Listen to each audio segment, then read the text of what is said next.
My name is Deputy Chief Griffin, and I'm with the City of Atlanta Police Department Contingency Operations Division. My responsibilities are mainly large-scale protests. I oversee the Civil Disobedience Unit, the Bicycle Response Team, also major events that take place in the city, parades, lane closures, street closures, film industry, and recently the policies and procedures regarding COVID-19. 32 years ago, I would have to say I did not choose the career chose me. And for anyone who's done this for a long time, they'll understand what that means. I've always been the type of person, if I saw things that weren't right or injustice, I couldn't just stand by and not do anything. So that's always been my character. And so, but when the opportunity came for me to apply fresh out of college, Western Carolina University back in 1987, and I lived with my uncle, who was also a retired APD officer, as well as my aunt, who was a Fulton County sheriff. So the influence of all of that law enforcement was there. And so I applied and, I took the position and I said, well, I'd be here for a couple of years, and 32 years later, I'm still here. I don't think being in law enforcement was hard for me. Like I said, it's a passion of mine. It's a calling. It's something that, it came with ease for me. I guess the hardest thing about being or doing it is just, other people not understanding why I do what I do. But in terms of coming to work every day and serving, that was so easy for me. My friends and my family feel like this is what I was put here for to do. They feel like I'm a natural at it. For the longest, they've always called me for advice, and I'd hope that I've given them some good advice, and they've taken it to heed. So they love the fact that this was the career that I chose to do. Well, what I remember most about 2020 will be the protests. It was a difficult time, and I would say that pretty much everything was centered around the death of George Floyd. And so that happened on May the 25th, and we got our first protest about 4 days later on the 29th. And up until then, in the city of Atlanta, we were not strangers to protests, and we welcome. This is the city that welcomes people to speak their minds. But this particular night, what we saw was like, it was just different. We'd never been just put under attack. We had a rough night that night. And for the first time, I felt like we had people that were here who did not have this city in their best interests. And, it was a rough night, that May 29th. The first time I saw the George Floyd incident, I was thinking that this could be the single most incident that could really just kind of destroy, our career. It was that devastating. And I just couldn't understand it. I was hoping that, it wouldn't be an incident where people would hold law enforcement around the world responsible for the actions of, one officer or 3 or 4 officers. But, you know, it did. And so the response was major. We knew it would be. And so we just prepared to do the best that we could. My role in the protest was to serve as the area commander. And that was a huge responsibility, just to come in every day, and to see the officers, on the front lines serving. We were working tirelessly, off days canceled, 12-hour shifts. My role was to, number one, make sure that each and every one of these officers go home safe every night. And number two, make sure that our policies and procedures and our objectives were clear. They had to understand what it is that we were asking them to do and how to perform it. This was important so that our officers are not being fired or getting sued. And thirdly, and most of all, to protect the brand. Not only to protect the APD brand, but the brand, the city of Atlanta. So that was my main objective each and every night that I came to work. In terms of being an area commander during the protests, one of my biggest challenges was to identify those officers who were out there on the front line and didn't want to come off. We had officers that just wanted to be there every day. And although I appreciate their willingness and their dedication, but it takes a toll on you. So as an area commander, sometimes it was tough, but I had to pull people off the lines, make them take a break, and just get some rest and come back tomorrow. I feel that protests are necessary. I think that they should be done with a purpose.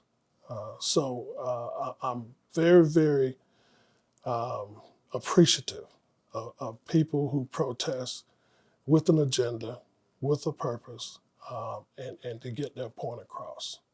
I would say I'm most proud of the officers that I field trained. A lot of my career, I trained officers that were newly coming out of the police academy, and I've had some good ones. I've trained officers that made it to pretty much every rank, except assistant chiefs. So I've trained chiefs and captains and sergeants and lieutenants, and really, really proud of them. And it was just something about seeing the potential that they had, and then over the years, see them master that. In retirement, I'm really just looking forward to just kind of taking a step back and just kind of rethink my career, all of the experiences that I've had, all of the people that I had the opportunity to meet and have an input in their lives, and just really look for that sense of accomplishment.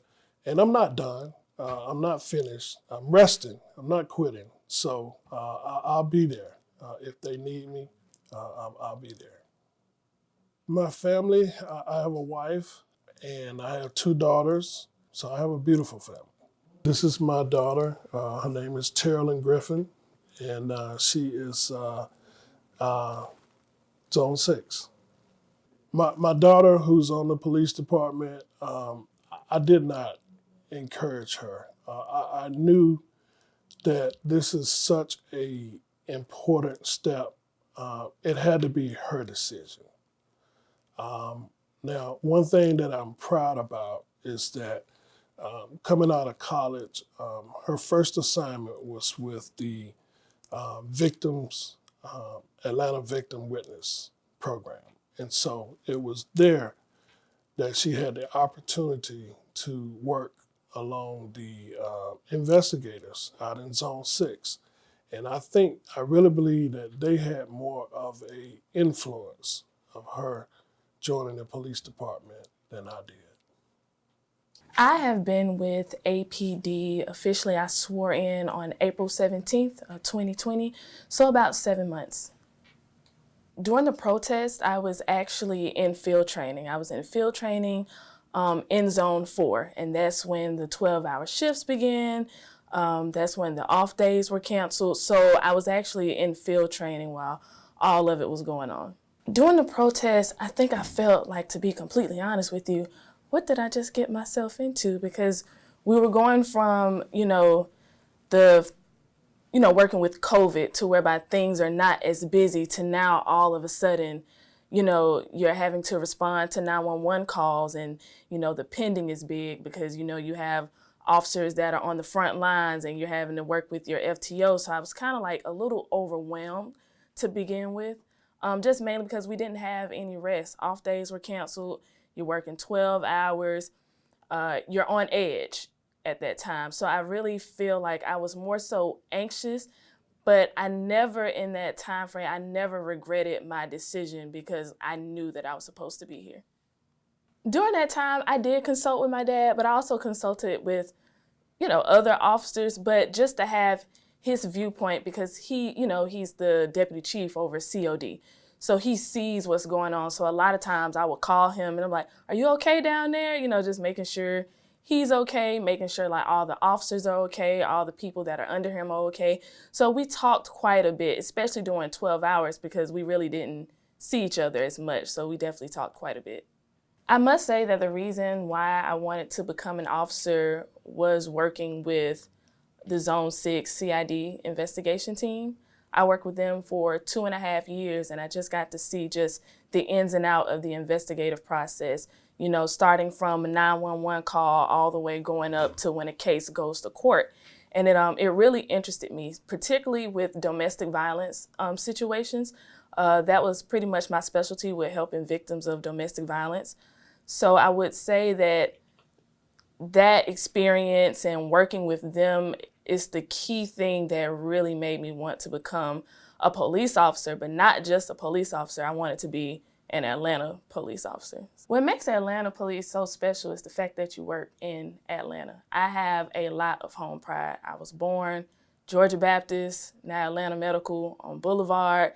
I'm a product of the Atlanta public school system.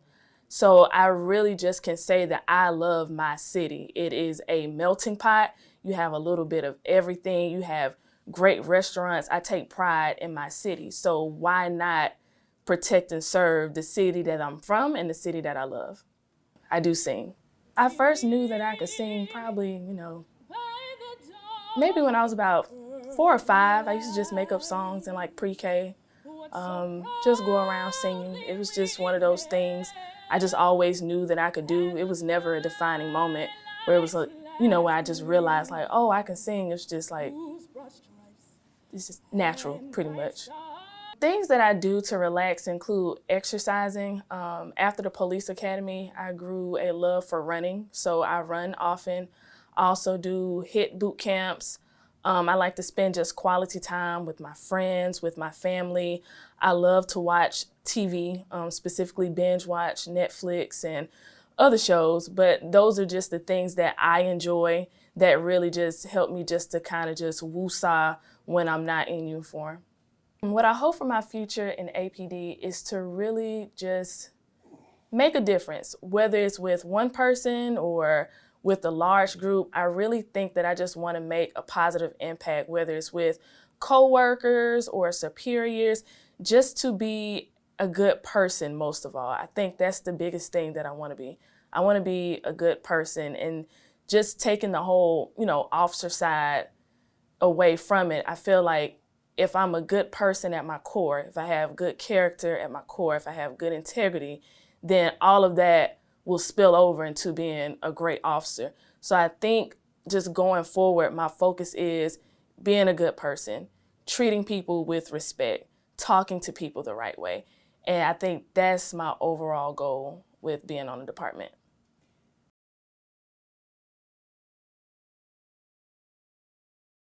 What I would say to friends and family who are interested in becoming a part of the Atlanta Police Department is to, one, make sure that your heart is in it. Make sure that your motives are pure, and make sure that you have a heart to serve. This is not a profession where you just go all out for yourself. This is a profession where you truly serve others, especially in some of their most difficult times. So what I would say is make sure it's something that you really want to do. Self-reflect, know who you are, know how you can help, and go forward.